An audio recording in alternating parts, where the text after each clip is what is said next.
기대가 됩니다. 큰 박수로 환영해 주시기 바랍니다. 네, 반갑습니다. 저희 글랜스 TV를 맡고 있는 박성조라고 합니다.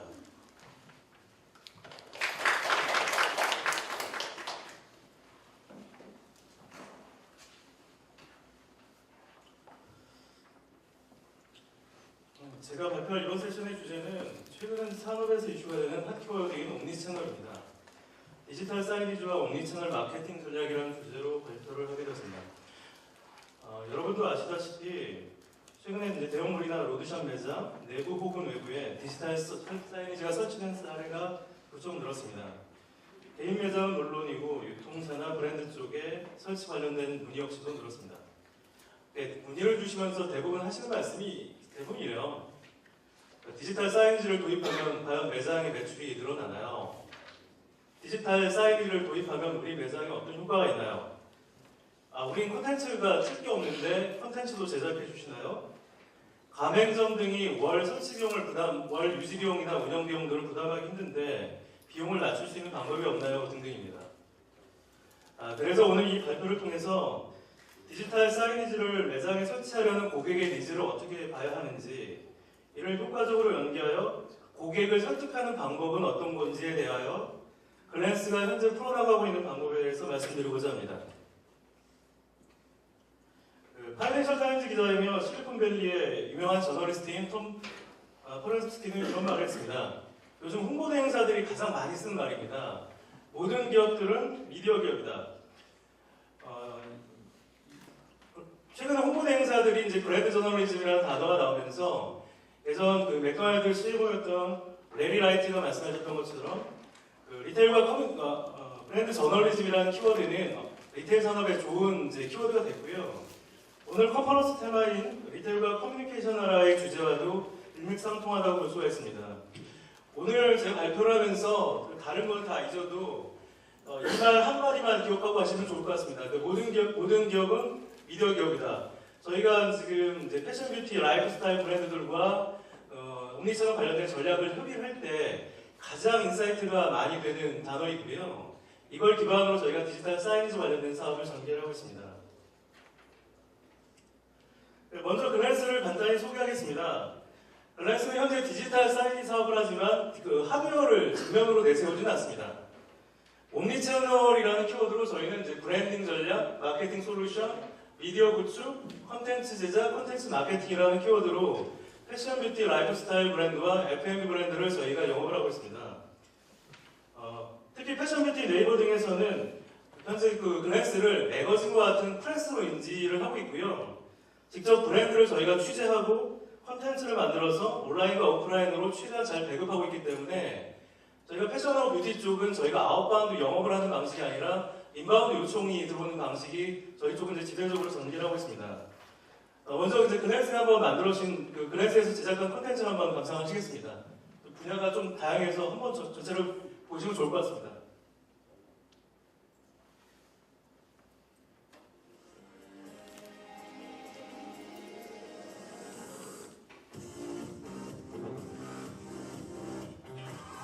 먼저 뷰티 장르입니다. 올해 초 이제 카파하고 진행했던 이제 브랜디드 콘텐츠고요. 박소진 씨를 모델로 써서 이제 네이버 쪽에 메인에 노출이 됐고요. 전체 6편 제작을 해서 네이버 메인에는 총 20일간 노출이 됐던 사례입니다. 현재 자체적으로 제작하는 이제 뷰티 프로그램이고요. 그 다음에 이제 바디 뷰티 프로그램도 저희가 제작을 하고 있고요. 바디 뷰티 같은 경우는 현재 아디다스나 리복, 퓨마 등과 협의해서 좀 콘텐츠를 제작을 하고 있고요. 걸그룹을 활용해서 저희가 여러 가지 콘텐츠를 또 만들어서 진행을 하고 있습니다.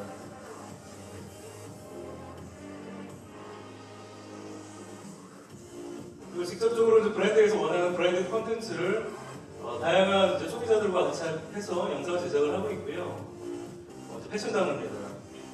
지금 같은 경우는 지금 걸그룹하고 아이돌을 활용해서 저희가 브랜드 콘텐츠를 자체 제작을 하고 있고요. 마이네임 인수라든지 멜로디데이 같은 신인 걸그룹들과 최근에는 뭐 질바이지 스튜어트 같은 브랜드들과 함께해서 비디오 커머스를 저희가 전개를 하고 있습니다. 이 역시 이제 네이버에 그 정도로 노출되는 프로그램이고요. B2B 영업사항으로서는 저희가 보도 기능이, 그러니까 프레스 기능이 있기 때문에 인디 브랜드나 디자인스 브랜드를 저희가 추천하는 프로그램인 플래싱 라이츠라는 프로그램이 있고요. 엔터테인 장르입니다. 뭐 지금 뭐 돌아온 아이돌 쇼, 또라이 쇼라고 그래가지고 조금 올드한 이제 아이돌을 대상으로 하는 프로그램을 기획사를 같이 제작을 하고 있고요. 영화나 엔터 관련된 프로그램도 꾸준하게 지금 제작을 하고 있습니다. 해당 영상으로 저희가 전부 다 자체 제작을 한 거고요. 기본적으로 글랜스가 지금 기획사들하고 협업이 좋아서 현재 뭐 기획사들과의 뭐 영상들을 꾸준히 현재 제작을 하고 있습니다.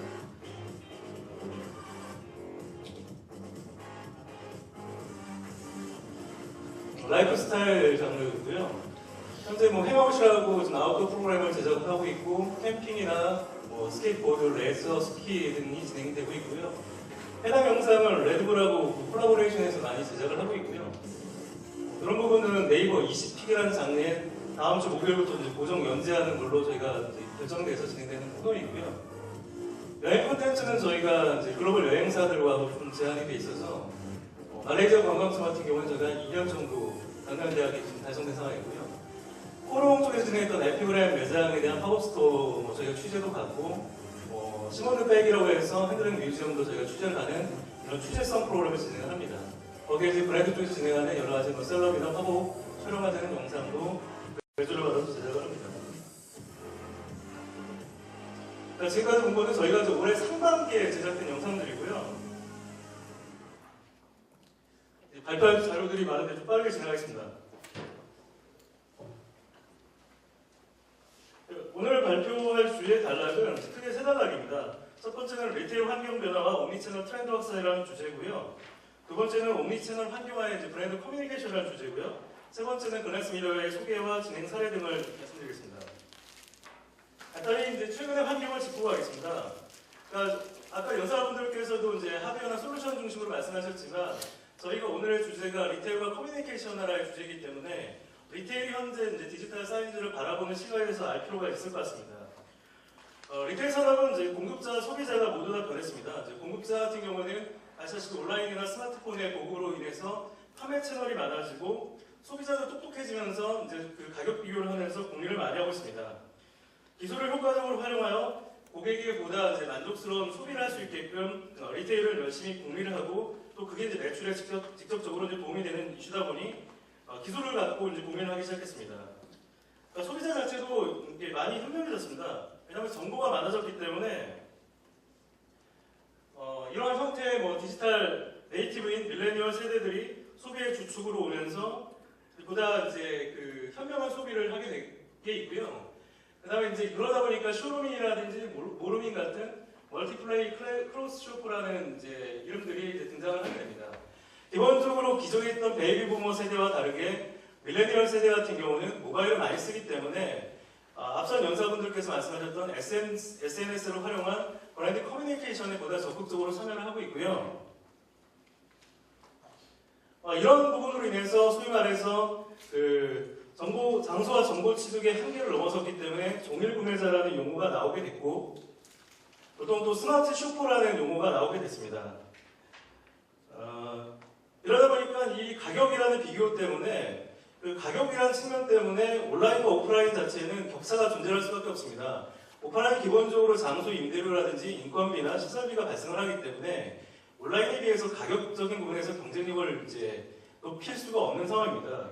그러다 보니까 오프라인만이 줄 수 있는 뭔가 이제 혜택을 줘야 되기 때문에 아까 제일 첫 번째 연사님이 얘기하셨던 감각적인 체험이라든지 여러 가지 체험적인 부분이라든지 놀거리나 여러 가지 다양한 핫플레이스로 할 수 있는 엔터테인먼트 요소를 이제 부여를 하게 됩니다. 그래서 이제 이런 부분 때문에 나왔던 오프라인의 생존 전략이 바로 옴니채널입니다. 그 제품 자체는 온라인이든 오프라인이든 동일한 제품인데 소비자가 지금 가격 차이가 나는 것들을 어떻게 이해를 시켜야 되는지를 갖고 오프라인들은 고민을 하게 되는 거죠.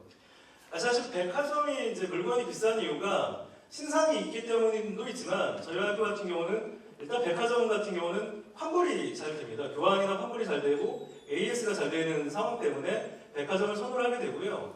최근에 롯데백화점이 진행했던 옴니채널 전략 중에 스마트 픽처럼 딜리버리 같이 이제 빠르게 진행이 되다 보니까 백화점 자체를 또 선호하게 되는 경쟁력을 보는 거죠.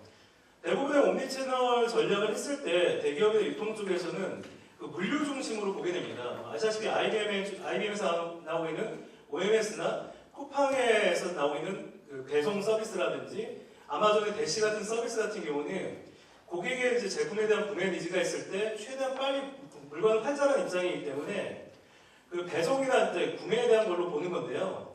사실 이거는 이제 물건 판매 매출에 그렇게 영향이 준 게 아니고요. 어차피 고객은 물건을 살기 때문에 확정된 매출로 생각한 걸 갖고 조금 더 매출에 대한 시기를 앞당긴 거기 때문에 직접적으로 이제 옴니채널이 원하는 브랜드 경험이라는 측면하고 조금 더 차이가 있다고 봅니다. 말씀드린 것처럼 뭐 백화점의 스마트 픽업 사례도 있고요. 또 반대로 이런 옴니채널 전략을 정말 엉뚱하게 쓴 사례가 있습니다. 뭐 이거 아실지 모르겠습니다. 터닝백 카드 사례거든요. 제가 아들내미가 5살인데요. 이 터닝백 카드 때문에 그 마트에서 줄 선 적이 한 3번은 된 것 같습니다. 원래 정가가 저기 16,800원인데요. 옥션에 있는 판매 채널에서 뭐 제일 인기 많은 캐릭터 같은 경우는 정상적인 판매자가 10만 원에 팔거든요. 그러다 보니까 웃돈을 줘서라도 사야 되다 보니까 이게 지금 구매를 한 다음에 정작 아빠들은 사놓고 나서 애들이 1시간 정도밖에 안 놀거든요. 그 다음에 제품 자체가 조악하다 보니까 그래서 저걸 사놓고 나서는 제가 수고공 욕을 참 많이 합니다. 실제로 저기 캐릭터 시리즈가 한 10몇 개가 되다 보니까 지금 저희가 한 6개 모았거든요. 6개를 모으기가 이게 너무 힘들어가지고 언제 나올지 고민하는 이슈입니다.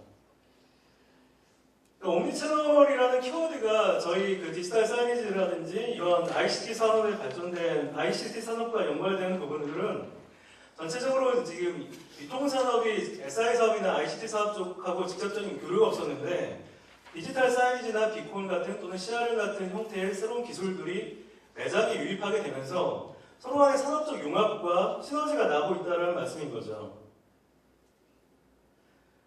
이러다 보니 아직까지 소비자 결정의 이제 70%가 오프라인 매장에서 이루어진다고 평가를 하고 있는데요. 그러다 보니까 오프라인 자체에서 그 판매라는 세일즈라는 이슈에서 오히려 브랜드를 경험하라는 익스피리언스라는 컨셉으로 바뀌고 있고요. 사실 이런 식의 익스피리언스라는 컨셉은 리테일 매장 일부에서만 전개된 게 아니고요. 아시다시피 뭐 벤츠나 뭐 삼성전자의 뭐 디지털 가전이라든지 직접적인 구매를 안 하더라도 시승이나 체험을 하면서 제품 자체를 판매할 수 있게끔 하는 그런 세일즈 전략들을 많이 보실 수가 있습니다. 그러다 보니까 새로운 브랜드 가치를 위해서 리테일 자체에 대한 아까 첫 번째 연사님께서 말씀하신 것처럼 명소화라는 이슈가 제공이 됩니다. 그래서 편의성과 재미성 등이 제공이 되고요. 지금 보신 것처럼 이제 원더플레이스라고 홍대에 있는 매장인데요. 일단 이제 의류 편집샵입니다만 지하 1층에는 클럽으로 변화할 수 있는 공간이 있습니다. 그러다 보니까는 의류 매장인데도 불구하고 저렇게 줄 서서 입장을 해야 되는 매장이고요. 전체 매장은 한 47개 정도 설치가 되어 있고 사실 이 원더플레이스 같은 경우는 저희가 최종 확정은 아니지만은 디지털 사이즈를 전체적으로 다 투자를 하는 걸로 결정된 사이트이기도 합니다. 현재 투자는 저희가 한 300배 정도 진행을 합니다. 네, 조금 더 심도 있는 이야기를 하겠습니다. 잠깐 그 전에요. 제가 중간에 좀 이따 끝나가서 질문을 드릴 텐데요. 저희가 그 말씀드린 것처럼 기획사랑 좀 콜라보가 잘 돼 있다 보니까 아까 김한석 교수님께서도 뭐 이벤트를 보셨지만 구하라 사인 CD가 있습니다. 그 남자분들 좀 있기 때문에 질문 맞추시면은 저희가 이게 한정판이거든요. 저희가 이제 DSP에서 받았던 구하라 사인 CD를 한 분께 드릴게요. 그러니까 좀 기억하시고 들으시면 될 것 같습니다. 그 리클라우라는 그 TBW 글로벌 아트 디렉터 쪽에서 말씀하신 게 솔직히 말씀드린 것처럼 모든 것이 미디어다라는 이슈가 최근에는 통용되는 시대입니다. 그러다 보니까 이제 브랜드 입장에서는 보다 차별되고 예술적인 방법으로 브랜드에 대한 스토리를 고객한테 전달해야 된다는 관점이 있습니다. 쉽게 얘기 말씀드렸던 브랜드 경험적인 측면인데요. 이런 말을 하게 된 게 뭐 지난해도 마찬가지처럼 맥킨지의 컨슈머 디시전 전이라는 그 고객 구매 여정 모델하고도 이제 일치가 됩니다. 바깥으로 보이는 사이클 자체가 일반적인 고객 구매 패턴인데 이분들이 두 번째 반복 구매를 할 때는 소비자들의 영향이나 자기가 받던 구매 경험을 받고 보다 관여도가 떨어지기 때문에 그 브랜드 입장에서는 고객의 관여도를 낮추기 위해서 뭔가 이제 비주얼리티한 경험들을 보여줘야 될 필요가 있다고 생각합니다. 비주얼리티든 아니면 다른 서비스든 뭐 혜택이든이겠죠. 그런 제반적인 모든 이제 것들을 브랜디드 컨텐츠라고 저희도 보고 있는데요. 그러니까 브랜디드 컨텐츠를 광의로 본다면은 그 브랜드가 직접적이든 간접적이든 개입이든 컨텐츠라고 볼 수가 있고요. 이런 형태의 허니버터치 관련된 SNS 역시도 일종의 브랜디드 컨텐츠라고 볼 수 있습니다. 브랜디드 컨텐츠가 소셜이 확산되면서 브랜디드 컨텐츠 날개가 달았는데요.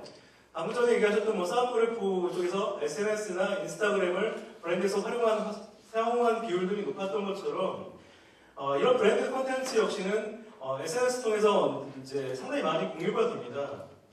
아무래도 이제 기존 미디어보다 그 컨텐츠에 대한 전파력이 빠르고 타겟력이 좋다 보니 브랜드 입장에서는 이 SNS나 언드미디어를 활용하는 사례가 늘고 있습니다. 그러니까 소셜 채널을 운영하다 보니 그 컨텐츠를 이렇게 말씀드린 것처럼 매일 생산하게 되어서 말씀드린 것처럼 every company is media company, 모든 기업이 이제 미디어 기업이라는 이슈가 이제 성립이 되게 됩니다. 그렇기 때문에 사실은 이 그 논리는 바이럴 대행사나 디지털 대행사에서 제일 좋아하는 논리가 이 논리입니다. 너네들이 매일매일 컨텐츠를 생산을 해야 하기 때문에 너네들은 미디어야 라고 브랜드를 계속 각인을 시킨다는 거죠. 그러니까 소셜 채널을 둘러싸고 특히 이제 그 소셜미디어 전문가들은 그 브랜드를 둘러싼 미디어를 이렇게 세 가지로 구분합니다. 온드 미디어, 엄드 미디어, 페이드 미디어라고 구분합니다. 자체 미디어인 온드, 돈 내고 쓰는 미디어인 페이드, 돈 안 내고 알아서 돌아가는 엄드 이렇게 들어가는데요. 아시다시피 최근까지는 페이스북이나 인스타그램처럼 돈을 안 쓸 수 있다라는 것 때문에 언드미디어에 상당히 많은 브랜드들이 투자를 했었는데 언드미디어에 무임승차자가 많이 발생하기 때문에 이렇게 해봐야 직접적으로 우리 고객한테 로열티를 형성하기 힘들다고 봤기 때문에 브랜드들은 대부분 온드미디어에 최근에 집중을 하게 됩니다. 그래서 모든 전략을 다 쓰지만 언드 및 온드미디어에 보다 콘텐츠를 보강하는 것이 최근의 리테일이나 브랜드 커뮤니케이션의 흐름이라고 볼 수가 있습니다. 언드와 다르게 그 페이드인 그 전통적인 미디어 산업을 보겠습니다. 저희가 디지털 사이니지라는 하드웨어를 커뮤니케이션 툴로 보게 되면서 디지털 사이니지를 미디어 관점에서 봐야 되는데요. 그러다 보니까 디지털 사이니지에 대한 미디어 산업적인 관점이 또 필요하게 됐습니다. 최근의 미디어 산업은 리테일 산업과 흐름이 비슷합니다. 보시면 아시겠지만 동영상 콘텐츠의 모바일 소비가 증가되면서 TV가 없는 제로 TV 가구가 등장을 하고 콘텐츠 중심의 소비가 일어나면서 채널 브랜드가 해체가 되고요. 채널 브랜드가 해체되면서 온라인 쪽에 영상들이 올라가면서 직접적으로 브랜디드 콘텐츠나 네이티브 애드 같은 새로운 형식의 동영상 광고가 등장하게 됩니다. 이런 동영상 광고 등장은 브랜디드 콘텐츠 활용을 더욱더 증가시켜서 콘텐츠를 브랜드에서 많이 만들게 돼서 이런 콘텐츠 스탁이 쌓여지면은 이런 그 미디어에 대한 도입 논의가 이루어지게 된다는 거죠. 우리가 콘텐츠가 많기 때문에 온라인에서 페이스북을 운영하는 논리처럼 우리가 영상 콘텐츠가 많기 때문에 매장에 디지털 사이니지 미디어를 도입해야 된다라든지 사운드래프에서 말씀하셨던 것처럼 해시태그를 활용한 인스타그램을 활용한 미디어를 도입해야 된다는 논리가 성립이 됩니다. 이런 관점은 오프라인 매장의 솔루션, 오프라인 매장 자체가 갖고 있는 생존 솔루션하고 유사합니다. 아시다시피 이제 모바일 소비나 모바일 쇼핑이 나오면서 전통적인 이제 종일 구매자라든지 오프라인 매장 자체가 위기를 갖게 됩니다. 그러면서 리테일 매장의 매력도를 강화할 수 있는 방법이 뭘까를 이제 모색하게 된 거고요. 그러다 보니까 뭔가의 비주얼리티나 명소화를 할 수 있는 디지털 사이즈라든지 고객을 불러 모을 수 있는 비콘이나 CRM 측면을 강화하게 됩니다. 이런 것들 역시도 리테일 자체가 미디어를 활용하는 측면이 되다 보니 브랜디드 미디어 컴퍼니, 그러니까 미디어 컴퍼니화를 가속하게 되는 계기가 됩니다. 사실 이게 신서유기라는 최근에 이제 TVN하고 네이버하고 이제 콜라보했던 프로그램인데요. 사실 이 프로그램은 이제 올해 말까지 네이버에서 한 5천만 뷰를 달성을 하지만 정작 TVN에서는 방송이 안 됩니다. 아시다시피 이 프로그램 같은 경우는 방송에서 금지어인 담배라든지 건일이나 말보로 갖고 연상 퀴즈를 제공한 적도 있고요. 실제로 이제 벌칙 중에 하나가 유니클로 히트 태그를 입고 뛰어가세요라는 식의 브랜드를 직접적으로 노출하는 이제 영상이다 보니까 당연히 방송 쪽에서는 이제 크게 노출을 하기 힘들고요. 다만 이런 것 때문에 모든 브랜드들이 이제 브랜디드 컨텐츠에 직접적이든 간접적이든 참여하게 된 계기가 될 거라고 보고 있습니다. 마찬가지로 남영 비비안에서 진행했던 조인성이 출연했던 8분짜리 드라마고요. 실제로 이거는 대웅기획에서 광고 영상으로 제작했던 내용입니다. 앞서 제가 영상을 보여드렸던 저희 박수진 그 필라테스 영상이 저희 콘텐츠가 2분짜리인데 2분짜리 앞에 이게 광고로 8분짜리 광고가 붙어 있습니다. 이게 역적인 거죠. 광고가 8분이고 콘텐츠가 2분인 현상이어가지고 정작 저희 광고는 아시다시피 5초나 15초에 스킵을 할 수가 있는데 8분짜리다 보니까 광고 시작이 차에서 비 내리는 장면이 15초가 그 차에서 비 내리는 장면으로 시작합니다. 그리고 15초 이후에 하지만 가슴으로 하는 사랑법이라는 타이틀이 나오기 때문에 광고 효과는 이제 잼병이라고 저희는 보고 있습니다. 청정원 콘텐츠에는 청정원 제품들이 100% 나옵니다. 지금 이제 청정원 푸드캐스트고요. 네이버 TV캐스트에 채널 개설되어 있고요. 지금 이런 형태의 콘텐츠를 제작을 하고 있습니다. 청정원 매장에 디지털 사이니지를 제안하실 분이 있으시면은 요거 같이 묶어서 제안하시면 잘 먹힐 거라고 저희는 생각을 합니다. 대부분의 브랜드가 이제 동영상에 관심이 많으나 진행이 어렵다고 이제 브랜드들이 이야기하는 이유가 있습니다. 왜 그러냐면 그 콘텐츠를 만들고 제안을 하는 사업자가 저희 같은 어떤 이 하드웨어나 옴니채널을 보는 사업자가 아니라 일반적인 그 광고 대행사나 종합 광고 대행사나 디지털 광고 대행사가 사실 이 브랜드들 콘텐츠 얘기를 하기 때문입니다. 아까 모요시에 보여드렸던 박수진 같은 영상을 그 광고 대행사가 6편을 제작해서 네이버 메인에 20일간 노출한다고 만약에 광고주한테 얘기를 했었으면은 적어도 한 3억에서 한 5억 정도를 배팅하지 않았을까 싶습니다. 근데 실제로 저희는 그거의 10분의 1 예산으로 집행을 했거든요. 이게 직접적으로 기존 종합대행사나 광고대행사가 현재 위기로 3년 이후이고 대형기획이나 닐슨이 이제 아시다시피 옴니채널이나 리테일 마케팅 전략을 같이 고민하게 된 이유라고 볼 수가 있습니다. 왜냐하면 저희 같은 사업자들이 직접적으로 치고 들어가기 때문에 그런 부분이 나온다고 보고 있습니다.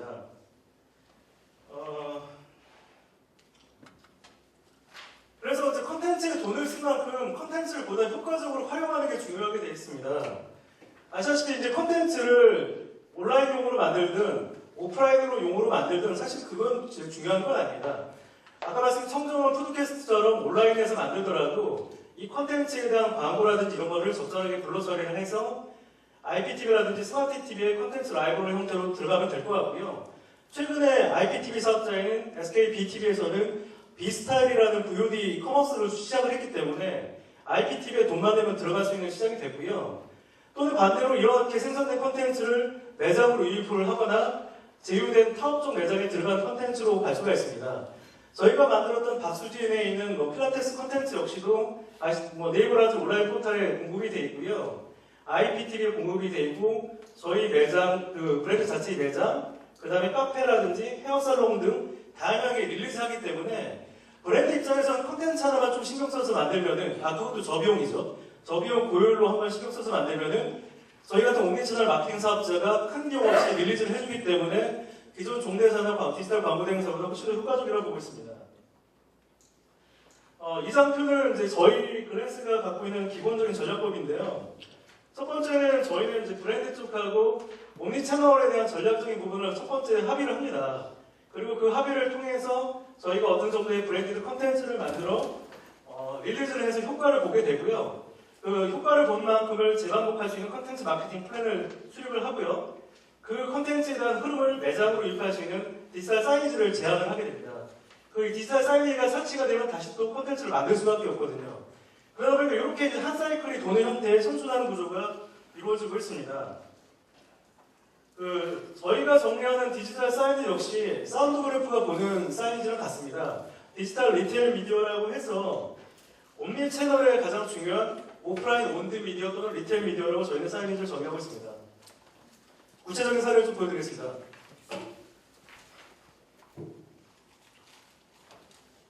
글랜스는 올해 초 카파하고 옴니채널 전략에 대한 협의를 했습니다.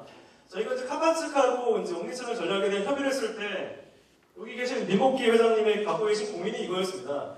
카파가 EXR과 분사를 하면서 카파의 브랜드 인지도가 약하기 때문에 기존 대리점들이 이탈을 한다는 거였습니다. 그래서 저희가 카파랑 협의를 하는 과정에서도 가장 중요했던 강남점하고 명동점이 철수를 했습니다. 폐점을 했던 거죠, 대리점들이.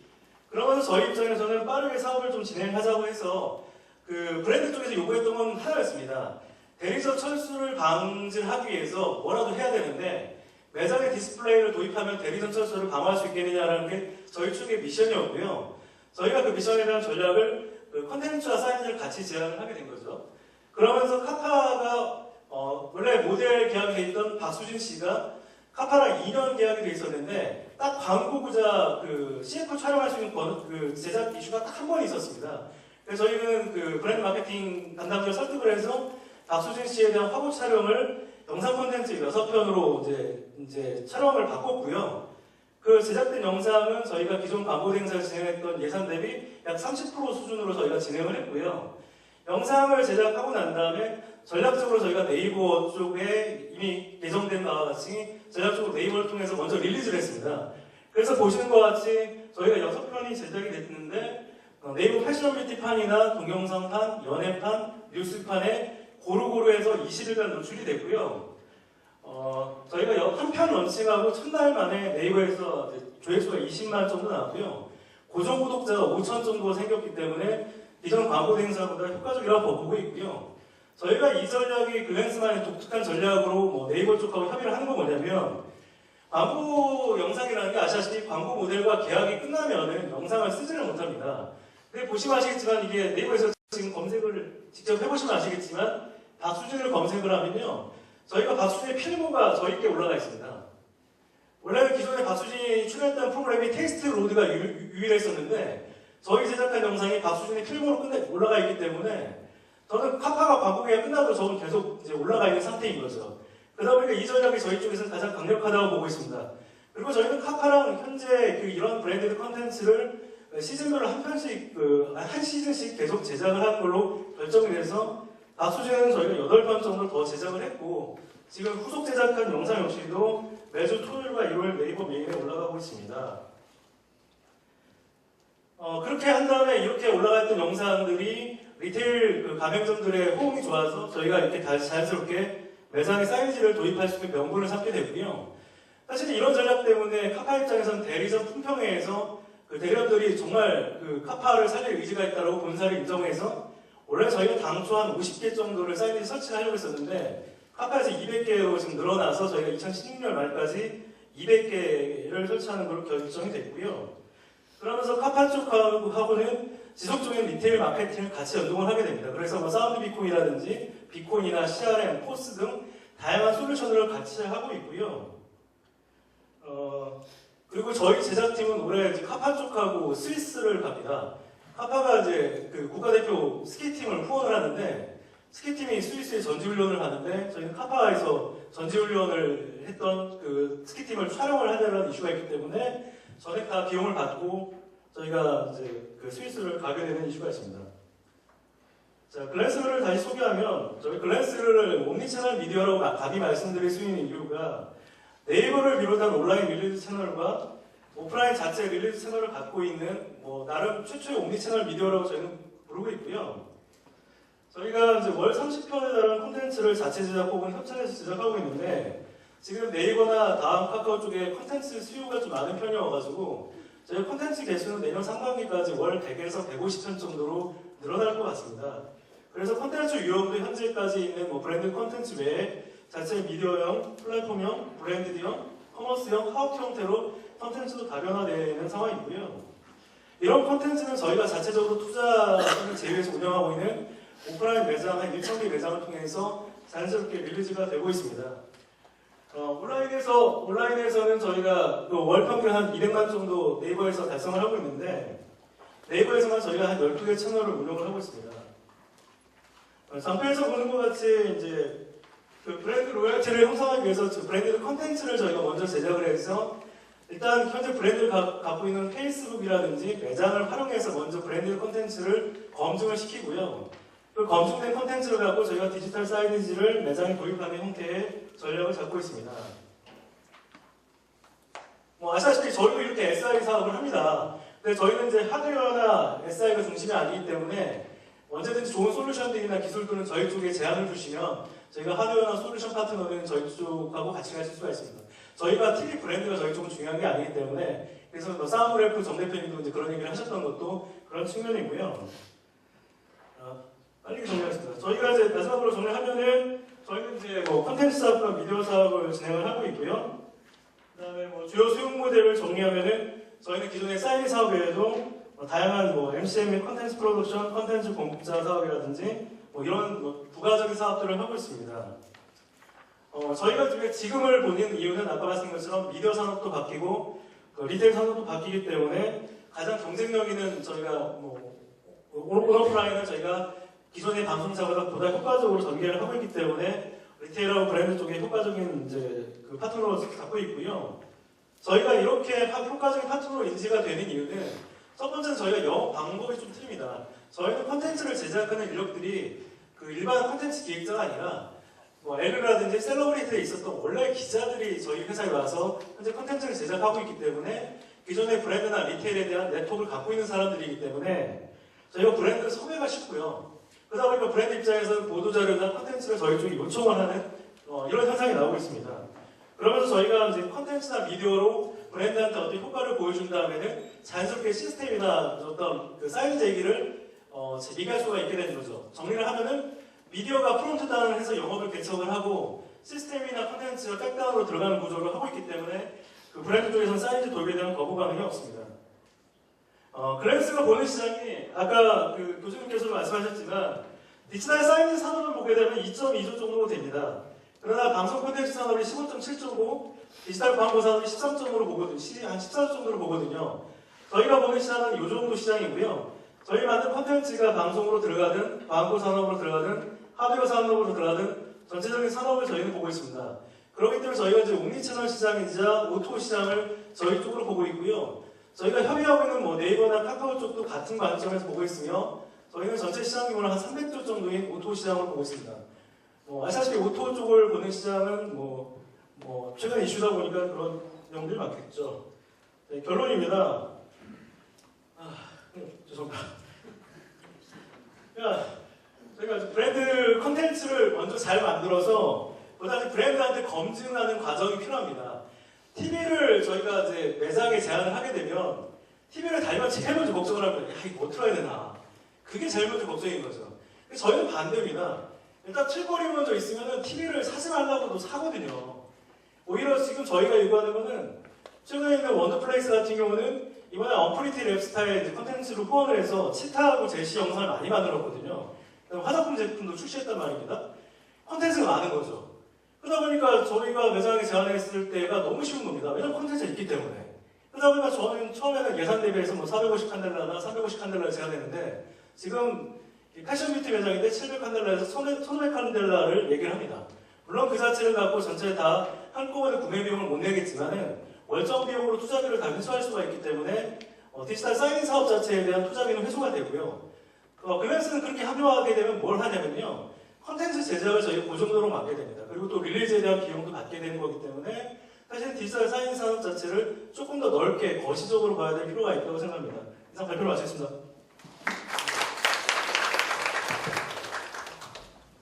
네, 질문을 주시죠. 예, 제가 올렸어요. 예, 수익 모델의 종류. 예, 말씀드렸다시피 보통 이제 디지털 사이니지 사업의 수익 모델이 그러니까 하드웨어나 C 플랫폼을 공급하는 사람은 SI 쪽 수익이 있것이고요. 해당 플랫폼을 통해서 5개 광고를 하는 사람은 5개 광고 쪽에 수익이 있으실 겁니다. 또 반대로 시스템을 제공하고 월 운영비를 받는 형태의 유지 비용도 있는데요. 저희는 다 해당이 됩니다. 아까 보셨던 커피 전문점 같은 경우에는 저희가 광고 사업권을 기본적으로 다 획득을 하고요. 커피 전문점은 또 월 이용료를 받는 매장도 있고요.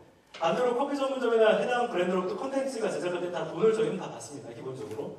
그리고 제작된 콘텐츠를 저희가 최근에 있는 FF 매장 같은 경우는 최근에 이제 그 20대들이 선호하는 브랜드이기 때문에 네이버 20픽 같은 데를 저희가 메인으로 꽂아 넣습니다. 그럴 때 또 릴리즈 비용을 받습니다. 그러다 보니까 저희가 갖고 있는 수익 모델은 디지털 사이즈가 갖고 있는 전통적인 수익 모델 외에 영상 프로덕션에 대한 수익 모델, 그다음에 마케팅 대행사로서의 수익 모델을 다 갖고 있다고 이해를 하시면 될 것 같습니다.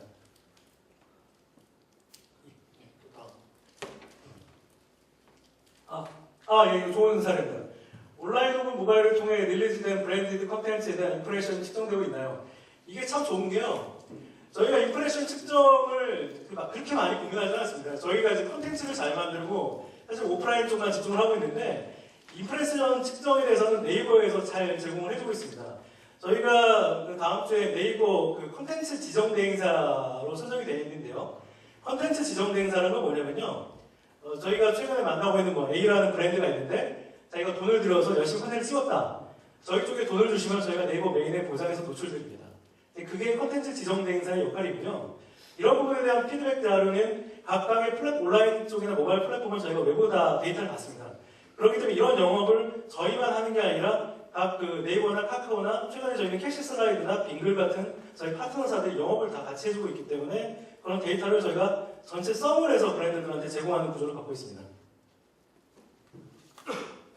네. 아주 그 내용이 사실은 30분 안에 전달하기에는 상당히 사실 많은 내용들을 지금 함축하고 있는데요. 제가 이제 작년에 들었을 때도 그랬고, 올해 또 새롭게 이렇게 카파하고 이제 그런 사업 협력 모델을 통해서 그 수익 구조를 창출해내는 부분이 전통의 우리가 사이니지를 접근해 갔던 분하고는 다르게 영상이라고 하는 관점, 미디어라고 하는 관점에서 들어갔을 때 창출되는 수익 모델에 대한 부분을 사실은 글랜스 TV에서 확실히 보고 있구나라고 하는 측면. 그 다음에 그거를 우리가 어차피 시장을 찾아가고 있지 않습니까? 그래서 우리가 조금 시각을 영상 미디어 관점에서의 사이니지라고 하는 부분에 어떤 시야를 좀 터주는 그런 시간이 아니었나라고 하는 생각이 들고요. 아이고 너무 숨차게 하셨습니다. 예, 경품 하시죠. 아까 제가 말씀드렸던 것 중에 모든 것이 브랜드다라고 발표했던 그 TBW 글로벌 아트 디렉터의 이름을 아시는 분? 네. 맞습니다. 축하드립니다. 경품에 강하시군요.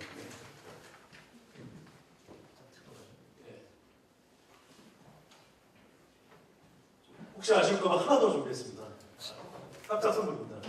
제일 처음에 그 모든 기업은 미디어 기업이다라고 말씀했던 실리콘밸리의 저널리스트 이름을 기억하시는 분 계십니까? 첫장이네요. 네, 손을 드시고. 예. 톰 포레스트입니다. 예, 맞습니다. 축하드립니다. 네, 앞으로도 저희 그래서 많이 응원해 주십시오. 감사합니다. 네, 수고하셨습니다. 토마토 부탁드리겠습니다. 네. 이 경품 상품 받는 재미가 좀 있죠. 사실은 와서 앉아서 일광들 들으시는 것보다는. 자, 마지막 우리 컨퍼런스의 마지막 그 세션이 되겠네요. 홀로그램 익스피리언스라고 하는 제목인데요. 저는 이제 그 여러 세미나를 많이 찾아다니고 있는데 사이니지에도 홀로그램을 어떻게 붙여갈 수 있을까라고 하는 부분인데 잘 아시겠지만 우리 한류 스타들이 홀로그램으로 일단 공연도 하고 하는 부분에 대한 내용들을 아마 여러분들 들으셨을 텐데 오늘 이 홀로그램의 전문가를 모셔서 또 말씀을 한번 들어보는 시간을 갖도록 하겠습니다. 홀로그램 익스피리언스라는 제목으로 우리 딜루션의 장우석 대표님께서 발표를 해주시겠습니다. 큰 박수로 보내 주십시오.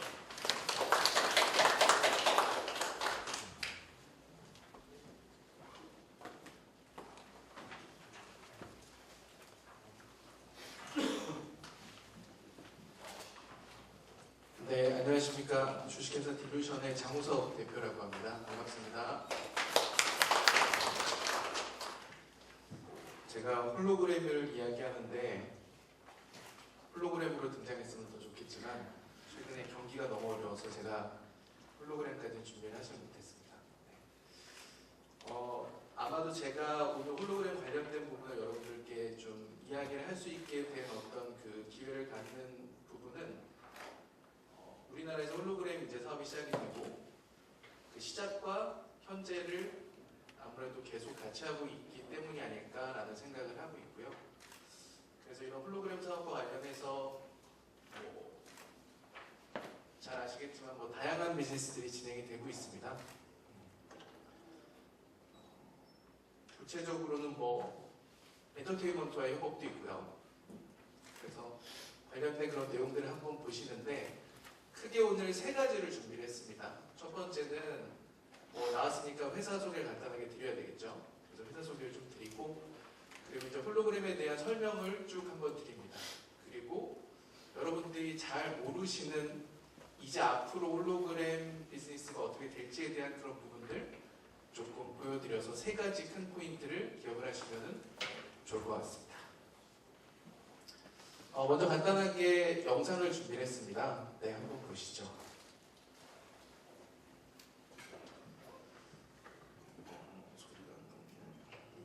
네, 그 디루션에서 진행했던 프로젝트들을 조금 모아봤어요. 네, 첫 번째는 공간에 대한, 공간 전시에 대한 부분입니다. 2012년 여수 엑스포의 그 아랍에미리트 관 영상이고요. 그리고 일반적인 전시뿐만이 아니라 그 패션 인더스트리 쪽에서 명동에 가시면 이제 MCM 플래그십 스토어가 있습니다. 그곳에 들어가 있는 다양한 디지털 키오스크와 미디어 관련된 부분들 진행했던 그런 또 프로젝트이십니다.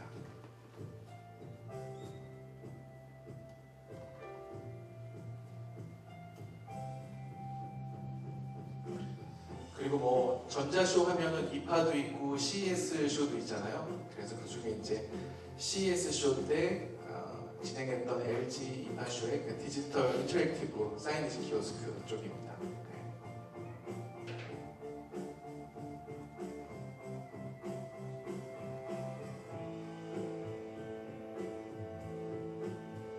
그리고 이제 TV 광고에서 나오긴 했었는데 SK텔레콤에서 이제 VR 관련된 그 대기업 기업 홍보관을 그 전국 4개 도시를 이제 이동을 하면서 그 이동형 기업 홍보관 그 사업을 진행했었습니다. 그 중에 이제 VR 관련된 미래 SK텔레콤 서비스에 대한 그 프로젝트를 진행을 했고요. 또 오늘 말씀드릴 주제와 굉장히 연관이 많이 있는데 이제 SM 엔터테인먼트와 처음 국내에서 이제 시작했던 이제 5개 홀로그램 콘서트였습니다. 그리고 지금 코엑스 아티움 쪽에 이제 상설로 만들어져 있는 그 홀로그램 극장 관련된 부분도 이렇게 보여지고 있습니다. 근데 대부분이 이제 디지털 관련된 그런 다양한 산업들이죠. 그리고 저희가 며칠 전에 끝난 프로젝트를 하나 가지고 왔는데요. 그 JTBC 본사 로비에 들어가는 굉장히 이제 아날로그적인 어떤 디스플레이라고 보시면 될 것 같습니다. 플랫북 디스플레이라고 하는데요. 과거에 그 어떤 메시지나 데이터를 전달하기 위한 그 아날로그 보드에 그 넘어가는 그런 형태, 그러니까 보드를 잡아주고 놓아주고 하는 그런 단순한 기능을 가지고 그 JTBC 브랜드 아이덴티티를 좀 메카닉한 그런 기술들을 활용해서 로비에 지금 조형물로 들어가 있고요. 오픈한 지 며칠이 되지 않았습니다. 네. 그리고 컨텐츠 변화 같은 경우에는 실제 아날로그 보드를 교체하는 작업으로 가능하고요. 25장에서 40장 정도의 그런 교체가 가능합니다. 그리고 사실 이 다음에 나올 요 제품 트라이비전이라고 굉장히 과거에 많이 사용됐던 서울 톨게이트에 보면 서울에 오신 것을 환영합니다 보여줬던 그런 좀 잊혀진 어떤 광고 플랫폼인데 그 제품을 사실 재활용을 해서 이제 디지털적인 부분들 조금 가미를 해서 로비에 새롭게 이제 집어넣은 그런 케이스가 되겠습니다. 그래서 보면 과연 디루션이 하는 일이 무언가라고 생각을 해보면 전시도 있고 패션도 있고 다양한 엔터테인먼트도 있고 너무나 그 형태와 비즈니스 자체가 어떤 카테고리를 갖기가 굉장히 힘든 부분이 많이 있습니다. 그래서 단지 그냥 크게 무형의 것과 유형의 것 전부 다 모든 것을 가지고 디지털적인 혹은 사용자의 유쾌한 경험을 만들어내는 다양한 업무들을 이제 하고 있습니다. 그래서 그 중에서도 오늘 이제 말씀드릴 부분은 홀로그램에 대한 부분인데요. 홀로그램 관련해서 제가 정부에서 돈을 타려고 이렇게 사업 발표를 하는데 심사위원분이 그렇게 말씀하시더라고요. 아니 장 대표님 나는 집에서 TV 잘 보고 있는데 왜 내가 굳이 홀로그램으로 봐야 되냐고 필요 없을 것 같다고 그렇게 말씀을 하셨어요. 그래서 오늘도 혹시 그런 생각을 갖고 계시는 분이 있을 것 같아서 그런 분들이 꼭 아바타를 보셨더라고요. 네. 자 보면 저도 사실 뭐 디자인 공부하고 그랬기 때문에 뭐 역사 이런 거 되게 싫어합니다. 그런데 굳이 한번 뒤돌아보면 사람들이 굉장히 뭐 과거 동물 벽화, 뭐 유화, 그리고 사진, 뭐 동영상, 그리고 과거에 이런 홀로그램 기술까지 쭉 발전을 하면서 정말 어떤 시각적 경험에 대해서 새로운 것들을 끊임없이 추구해 왔습니다. 뭐 예전부터 이미 입체 영상에 대한 부분도 있었고, 그리고 홀로그램도 이미 아날로그적인 이런 무대 기술 자체가 공연에서 활용될 정도로 굉장히 그 역사는 오래됐고, 사람들이 원하는 것 자체가 그런 새로운 경험이 되겠죠. 그리고 공상과학영화에 빠지지 않는 그런 주제들로 뭐 등장을 하는 것처럼 그 노력이 계속되고 있죠. 심지어 멀쩡한 TV를 휘었다가 폈다가 구부렸다가 말았다가 프레임이 있었다가 없었다가, 그렇죠? 그리고 꼭 진짜 같은, 그리고 시공을 초월하는 그런 경험들을 만들어내려고 무던히 노력을 하고 있습니다. 그래서 보면은 아까 보여드렸던 요 홀로그램 과거의 그 공연 사례, 아날로그적인 그거 이외에 여러분들이 유튜브에 굉장히 많이 보셨던 그 일본의 이제 그 캐릭터를 활용한 샤박 방식의 홀로그램도 예전에 있었고요. 또 예전에 제가 진행했었던 삼성의 언팩 관련된 그런 홀로그램 쇼, 그리고 패션 쪽에 뭐 버버리, 그리고 홀로그램 복원 사업, 마이클 잭슨도 역시 포함이 되죠. 이런 사업들이 사실은 한 2008, 9, 10년에 이어서 굉장히 많이 이 전반적인 사회적으로 많이 활성화가 됐었습니다. 실제로. 그런데 이 사업 자체가 2010년 뭐 중반 후반 넘어가고 하면서 점점 그 놀라움도 줄어들고 사용해지는 빈도도 줄어들기 시작을 했어요. 그 이유가 가격도 엄청나게 비쌌고, 실제로 이걸 가지고 뭔가 적절한 수익 모델보다는 이벤트성, 일회성으로밖에 남지 않는 그런 부분들이 사업이 지속되는 부분을 많이 저해하는 요소가 됐습니다.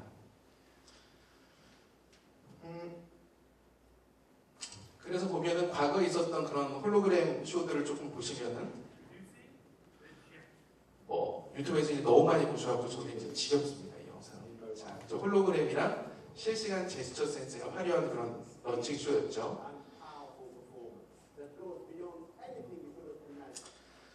그래서 이때 제가 저 이제 MC와 같이 이제 프로젝트를 하고 있는 그런 장면이고요. 뭐 에피소드 하나는 양손을 인식을 해야 되는데 저분이 이제 대머리고 배가 나오셔서 머리와 배를 한꺼번에 인식하는 바람에 이제 프로젝트가 한번 거의 법정까지 갈 뻔했던 그런 상황도 있었고요. 그리고 보시면 이제 이런 시도들도 있었죠. 디지털로 만들어진 홀로그램 어떤 컨텐츠와 실제 사람이 같이 무언가를 만들어내면 어떨까에 대한 되게 1차원적인 접근.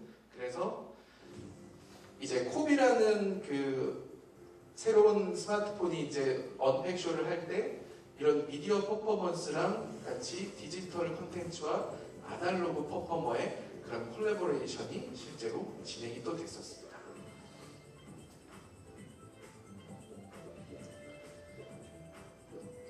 모두 사실 예전에 제가 디스트릭트 홀딩스 있을 때 이제 프로젝트 진행했던 그런 부분들이고요. 네.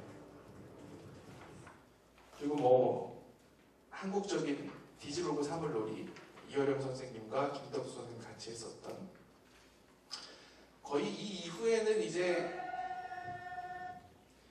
그래서 그 이후에는 거의 사업 자체가 이제 거의 홀딩되다시피 했습니다. 저희도 솔직히 말씀드리면 2011년 정도에는 홀로그램을 접어야 되겠다라고 생각할 정도로 홀로그램 이 사업 자체가 없었어요. 없다가 지금 보시는 것처럼 우리나라 이제 K-팝이 굉장히 그 많은 이슈를 만들어내고, 그리고 그 좀 더 새로운 수익 모델을 찾는 그런 니즈가 발생이 되면서 그 SM 엔터테인먼트와 YG 엔터테인먼트가 이제 홀로그램으로 비즈니스를 하겠다고 선언을 하게 됩니다. 그리고 YG 엔터테인먼트는 제가 예전에 있었던 이제 디스트릭트 홀딩스랑 손을 잡게 되고요. 그리고 SM 엔터테인먼트는 전국을 떠돌아다니시다가 오셔서 그런 말씀하셨어요. 검색 엔진에 3D 돼 있는 업체는 다 만나봤다, 전국에서.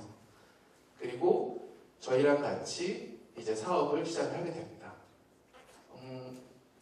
보시는 것처럼 현재 굉장히 많은 홀로그램 그런 극장들이 만들어져 있죠. 그 최근에 오픈한 제주도의 플레이케이팝도 있고요. 또 에버랜드도 있고 동대문 핏인도 있고요. 또 SM에서 지금 이번에 아까 말씀드렸던 이제 코엑스의 아티움이 있습니다. 그래서 이 사업들이 이제 시작이 됐어요. 결국은 뭐냐면 아이돌 팀을 하나를 키워서 1년에 벌어들일 수 있는 돈이 예를 들어 500억이라고 해봅시다.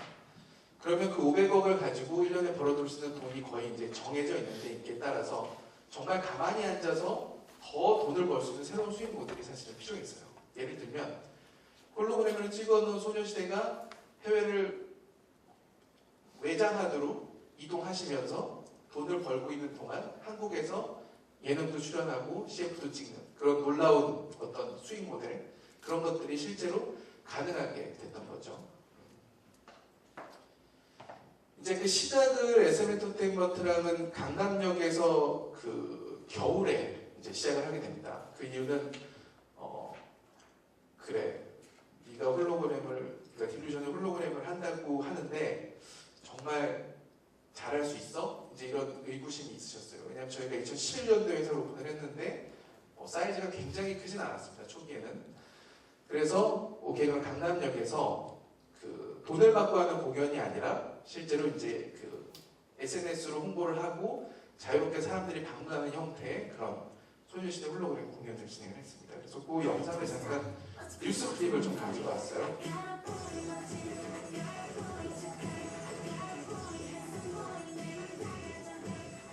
영화에서나 볼 법한 홀로그램이 공연장에서도 인기입니다.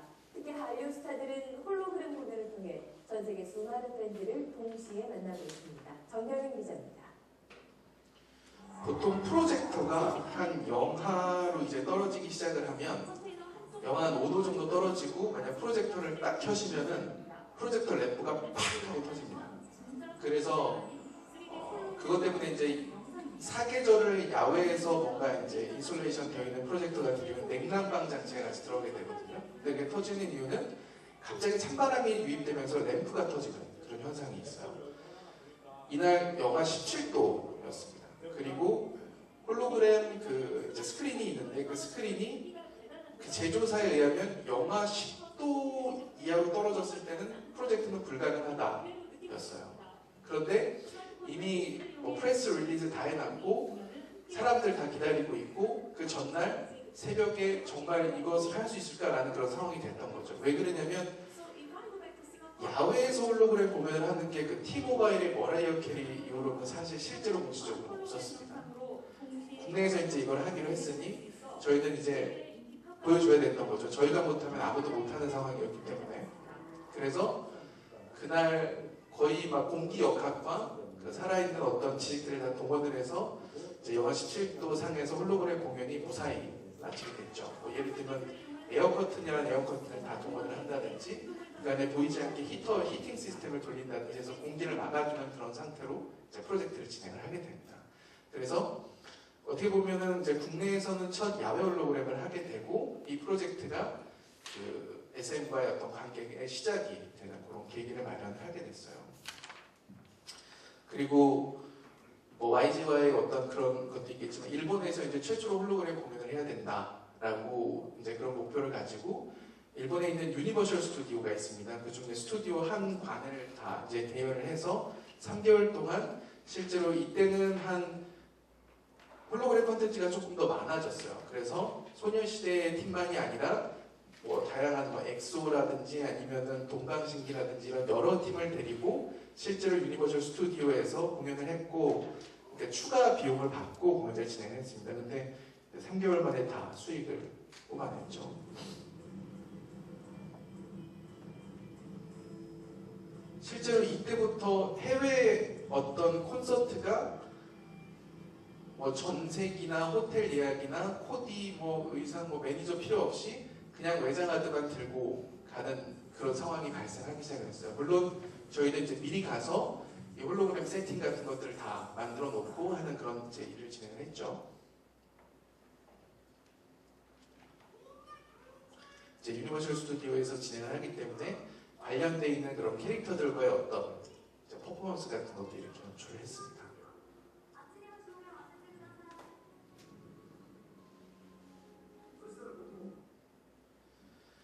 그러다가 이제 본격적인 수익 모델이 이제 창출이 됩니다. 뭐 미래창조과학부 쪽에서도 뭐 이렇게 여러 가지 지원들이 좀 있었고, 또한 뭐 강남구 쪽에서도 여러 가지 이제 이 사업을 위해서 똘똘 뭉쳐서 실제로 이 사업을 기획만 1년 넘게 했어요. 왜 그러냐면 과연 이 사업이 가능할 것인가에 대한 그런 의문. 예를 들면 극장을 한 5, 6년 전에도 그렇지만 지방자치단체에서 극장을 가지고 계시는 분들이 굉장히 많으세요. 그런데 그분들이 극장은 있는데 홀로그램 극장을 만들어서 뭔가 새로운 뭔가를 좀 수익 모델을 창출을 하고 싶으셨던 거죠. 근데 문제가 이 공간도 그렇지만 예를 들어 홀로그램 극장을 딱 만들어 놨다고 가정을 해보면 홀로그램 공연 외에는 할 수가 없습니다. 다 이제 이동형이 아닌 딱 일회성 설치형이기 때문에 홀로그램 공연을 하지 않을 때는 이 공간 자체는 계속 놀고 있어야 되는 거죠. 그래서 그런 부분들 때문에 상설 공연에 대한 부분이 굉장히 좀 부정적인 반응이 많이 있었어요. 그래서 잘 모르시겠지만 이번에 코엑스 아티움은 최초로 홀로그램 스크린 자체가 홀로그램 공연할 때는 내려왔고요. 홀로그램 공연을 하지 않을 때는 실제로 위쪽이 수납이 가능하도록 설계가 됐습니다. 그래서 기존의 어떤 수익성에 대한 부분에 문제가 있었던 그 부분들을 해결을 하고 이제 사업화까지 될 수 있는 부분이 있었고요. 동대문에 가보시면은 좌석이 어떤 가변형의 혹은 스탠딩 형태의 홀로그램 공연이 대부분인데 실제로 이제 이곳은 좌석의 설계까지도 홀로그램 극장에 맞게 한 최초의 홀로그램 극장으로 이제 만들어졌습니다. 그래서 지금은 한번 이제 영상을 살짝 보시죠. 새 영상으로 구현하는 홀로그램 공연이 요즘 인기입니다. 국내 최대 홀로그램 전용 공연장이 문을 열었는데 내국에는 물론 한류 팬들을 끌어들이는데도 한몫할 것으로 기대됩니다. 박경훈 기자입니다.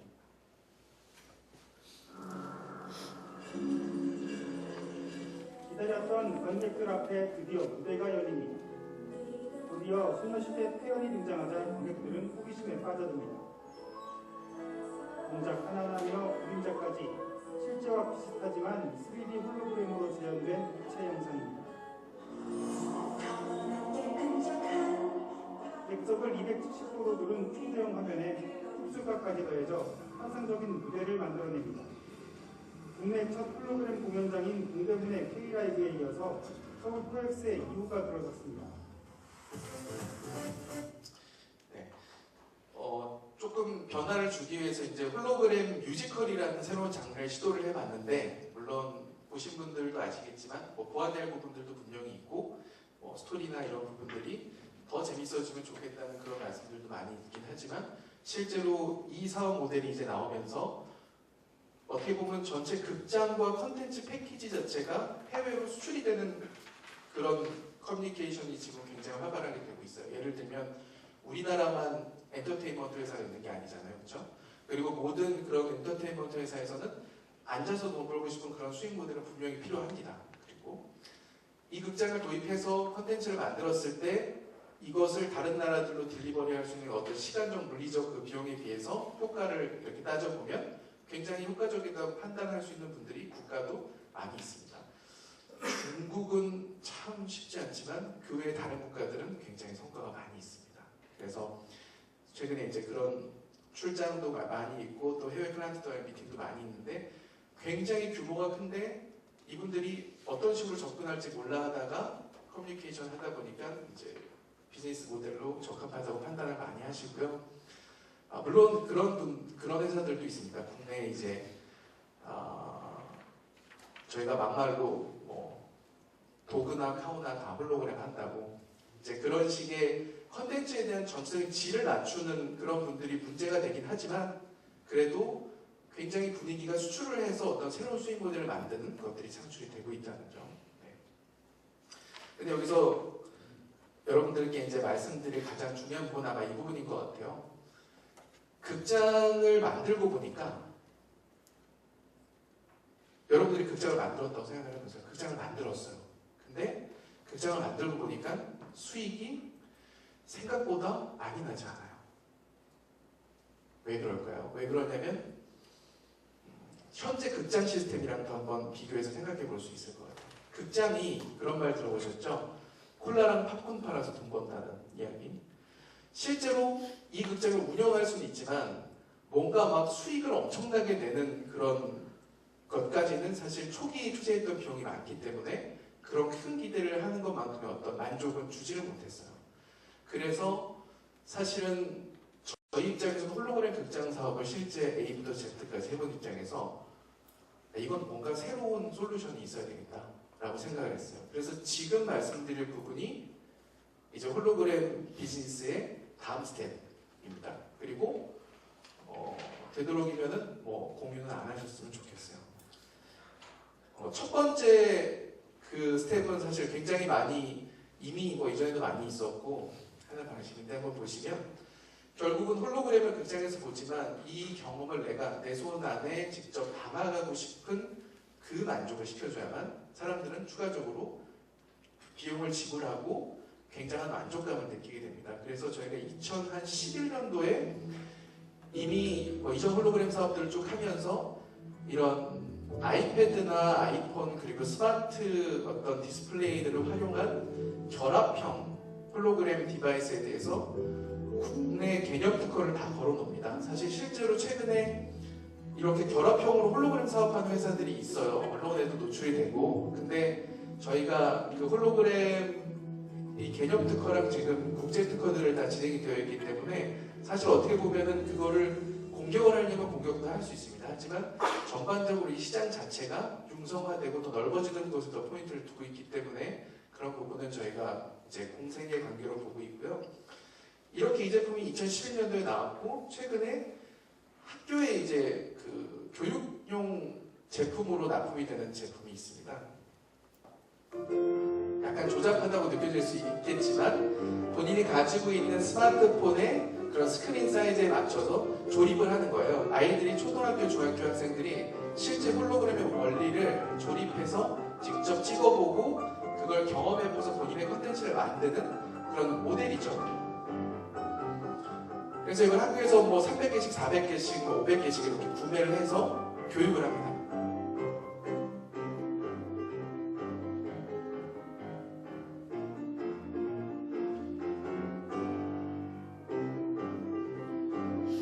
이제 결국은 이쯤 되면 조금 사업에 대해서 좀 경험을 해보신 분들은 그런 생각도 하실 수 있어요. 아, MP3, 음원으로 수익을 얻고 네이버 뮤직이나 벅스나 이런 쪽에서 음원으로 수익을 얻고 그리고 뮤직비디오로 또 수익을 얻고 그 다음은 뭘로 수익을 얻을 수 있을까? VR인가? 홀로그램인가? 사실 사업을 이렇게 쭉 넓게 두고 생각을 해보면 어떤 이 디바이스의 확장 자체는 큰 의미를 두기보다는 이를 통해서 이제 파생되는 다양한 어떤 컨텐츠 쉐어에 대한 부분들을 고민을 해보실 수가 있겠죠. 자, 그러면 이 다음 거는 뭘까요? 그 이수만 선생님이 이거 당장 해 했던 건데 더 이상 음반을 구입하는 사람들이 음악을 들으려고 음반을 구입하는 사람들이 이제 없어요. 그리고 그 점을 굉장히 주의 깊게 생각을 했고 그렇다면 왜 우리가 엑소 오빠들이 벗은 화보집에 들어있는 CD를 살 것이냐? 그 이유는 내가 좋아하는 아티스트의 무엇인가를 소장하고 싶은 마음이죠. 그래서 9곡은 CD의 음원으로 들어있습니다. 이게 실제 엑소시랑 똑같은 사이즈의 똑같은 제품이에요. 그런데 아까 조금 전에 보여드렸던 그 조립형 CD 케이스 있죠. 이건 이제 초기 프로토타입이기 때문에 조립이 조금 복잡합니다. 9곡은 음원이고 1곡은 홀로그램 컨텐츠가 들어있습니다. 그래서 15,000원에 팔 걸 5만원에 팔고 실제 만들어진 홀로그램 극장용 콘텐츠가 새로운 수익 모델로 확산이 되는 그런 변화가 실제로 적용이 되고 있습니다.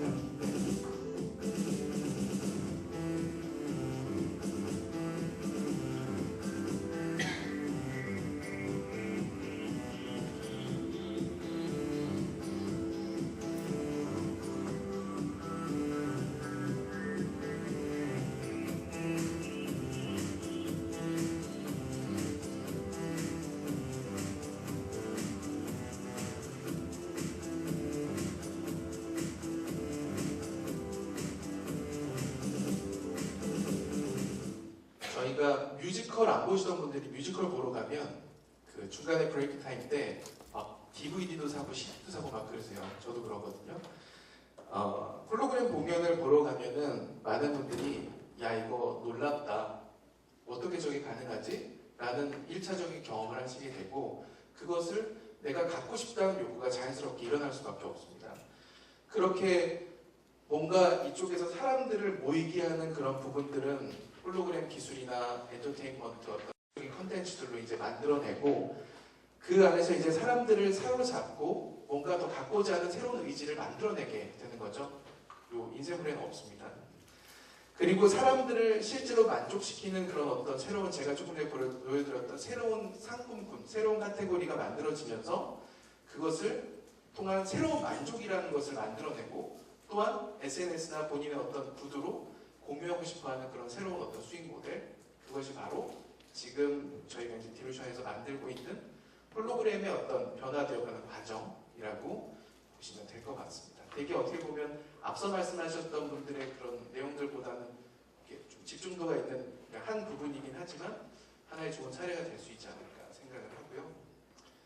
그래서 오늘 이제 디루션에 대한 간단한 설명 그리고 홀로그램의 어떤 전반적인 지금 진행 상황 그리고 앞으로 어떤 것들이 여러분 손안에서 이제 이루어질 것인가에 대한 부분들을 한번 알아봤습니다. 지금까지 장우선이었습니다. 감사합니다. 예. 질문.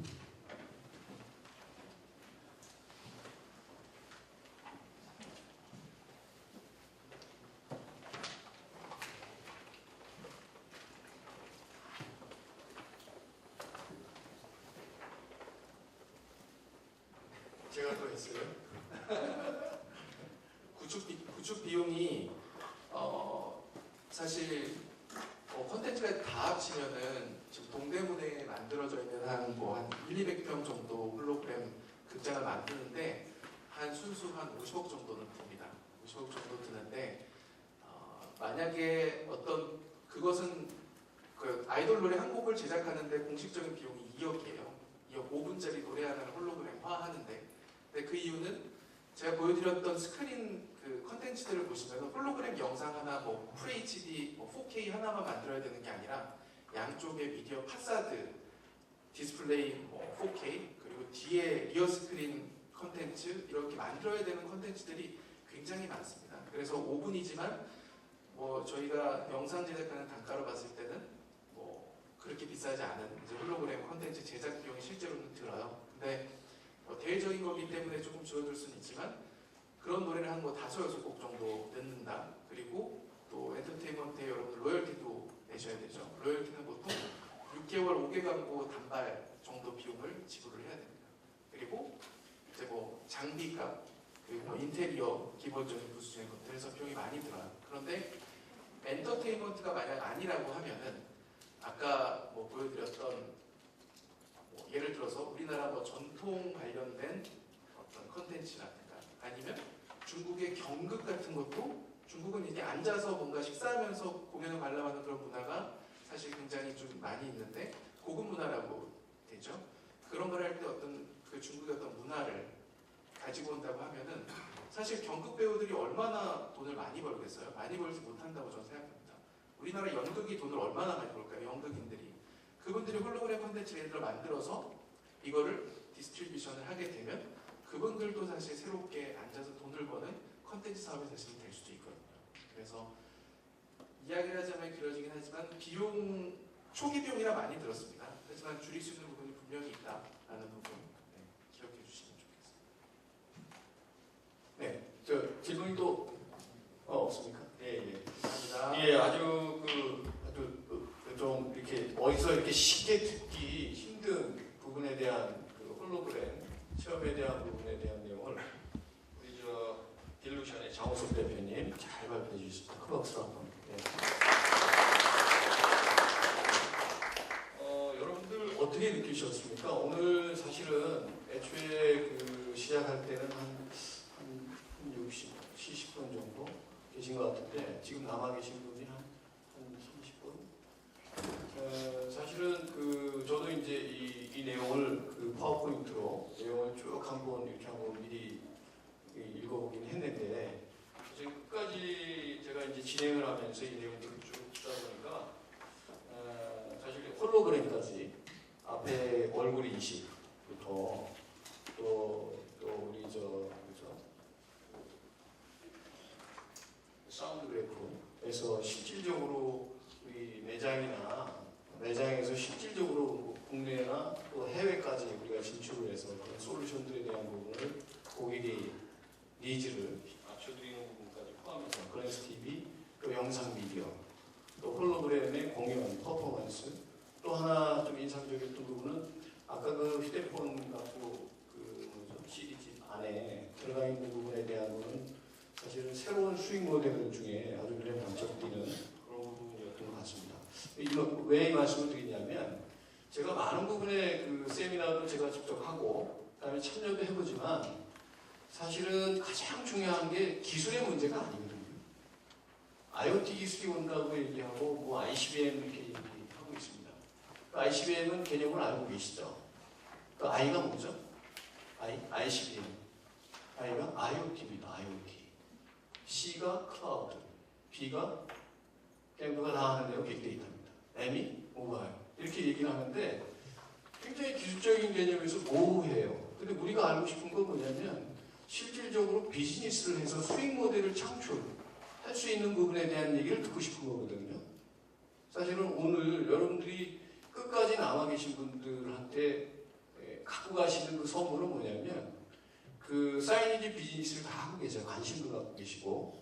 그런데 먼저 지금 이렇게 앞에 발표해 주신 연사분들이 실질적인 수익 모델에 대한 부분을 아주 치열하게 만들고 계시거든요. 사실 그런 부분에 대한 부분을 이렇게 와서 세미나 참석해서 저렇게 만들 수 있구나 사이니지를 통해서 라고 하는 그 메시지를 가져가시는 부분이 굉장히 중요할 것 같고요. 또 하나는 이런 말씀을 드리고 싶어요. 왜냐하면 제가 최근에 중국을 갔다 왔는데 아까 중국이 굉장히 어렵다고 합니다. 실질적으로 투자해서 가는 기업들이 다 쫓겨나기도 하고. 근데 중국이 엄청나게 바뀌고 있다라고 하는 건 얘기를 듣고 있는데 중국이라고 하는 부분에서의 어떤 시장을 우리가 좀 제대로 볼 필요가 있다. 그리고 또 하나는 IT 측면에서 보면 우리나라가 뭐 강국이잖아요.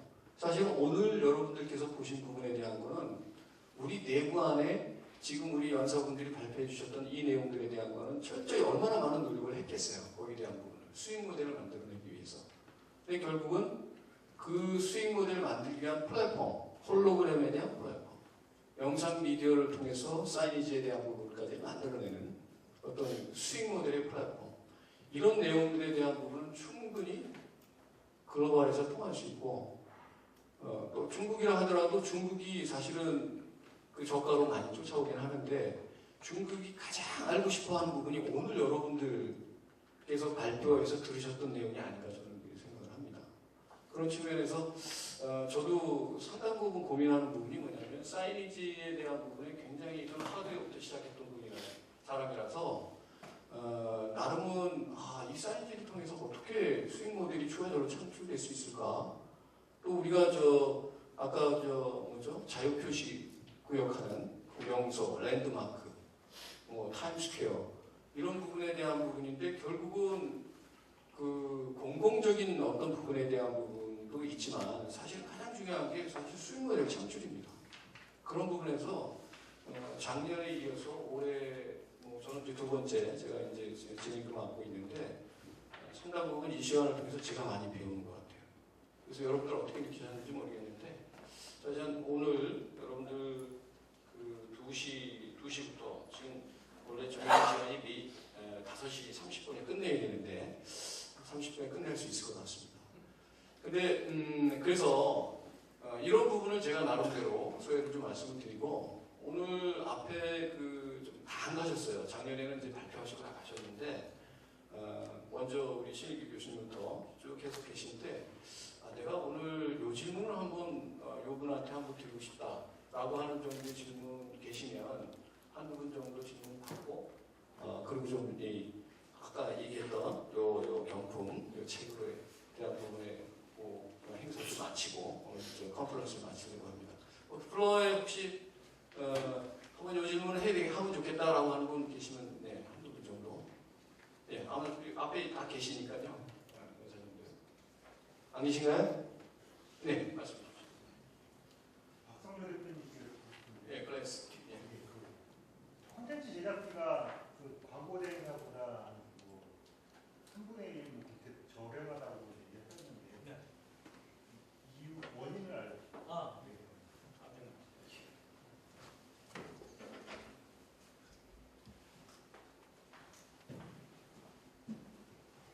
예, 다시 나왔습니다. 발표가 좀 익숙하지 않아가지고 죄송합니다. 저희가 처음에 이 컨텐츠를 바라봤을 때의 시각이 기존에 있었던 뭐 종대사나 광고 행사 쪽에서 제작하는 디지털 광고 행사 제작하는 이런 광고 실부보다 그러니까 말 그대로 콘텐츠에 좀 집중을 하다 보니까 뇌파워 자체가 좀 많이 다릅니다. 그래서 예전에 했었던 저희가 이제 방송 영상을 제작하지만 저희는 이제 PD 출신들은 거의 없고요. 마이를 하죠. PD 출신들은 거의 없고요.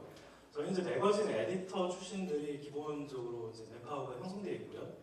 기존에 있던 매거진 쪽에 이제 영상을 제작해서 진행했던 여러 가지 이제 포토그래퍼라든지 래퍼를 잘 갖춰져 있는 역량 있는 회사들이 있습니다.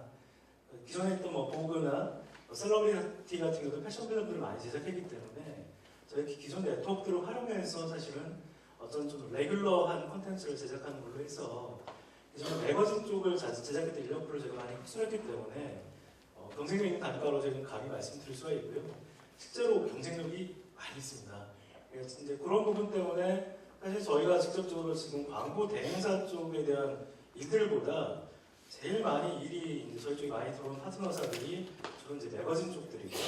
저희 뭐 허스트 중앙이라든지 뭐 두산 매거진 쪽에 들어가 있는 브랜디드 필름이나 패션 필름 역시도 저희가 뭐 일정 부분 저희가 좀 제작을 하는 그런 일로 가고 있습니다. 답이 되는지 모르겠습니다. 네, 답이 되셨나요? 네. 예, 혹시 한번 클로에 예, 마지막으로 예, 오늘 저 여사님들께서 워낙 발표를 잘해 주셔갖고 예, 뭐 질문이 없는 것 같습니다. 없는데 마지막으로 우리 그 발표해 주신 연사분들께 큰 박수 한번.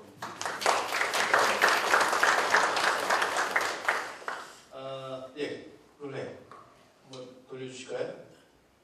한번 준비하셔야죠, 그죠? 휴대폰 꺼내셔갖고 아까 다 나왔어요 벌써? 아 나왔네 지금. 예, 예, 김.